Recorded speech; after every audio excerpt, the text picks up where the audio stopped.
આ ગજાનન ગણપતિ મહારાજનું રૂપ એવું છે કે કોઈ માં એને ગણપતિ જેવો દીકરો નથી માંગતી, કૃષ્ણ અને રામ જેવો સુંદર મજાનો દીકરો માને.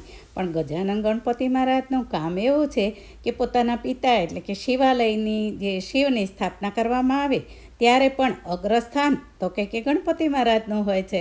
કાંઈ પણ કુંભઘડો મૂકો કે વાસ્તુ લ્યો કે ગમે તે કામ કરો, લગ્ન પ્રસંગ હોય પણ પ્રથમ સ્થાન તો ગજાનંદ એટલે કે ગણપતિ બાપાનું હોય છે. તો ગણપતિ બાપાની પધરામણી કરીએ ત્યારે એમના જે રૂપ છે તેના એક એક અંગ છે તે આપણને એક એક પ્રતીક દ્વારા આપણા જીવનમાં કંઈક ને કંઈક સંદેશો આપતા હોય છે. તો આવે સંદેશો સુંદર મજાનો ઝીલી અને પછી જો ગણપતિની સ્થાપના કરીએ અને ગણપતિ ઉત્સવ ઉજવીએ તો જ ગણપતિ બાપા છે તે સાચા અર્થમાં તો કે ખુશ થાય. ગણપતિ બાપાના હાથમાં રહેલો જે લાડુ છે તે મોદક કહેવાય, એટલે કે એ ચોખાના લોટનો હોય. તો આવો સુંદર મજાનો પ્રસાદ આપણે ગ્રહણ કરી અને ગણપતિનો ઉત્સવ ઉજવીએ. જય ગણપતિ બાપા મોરયા.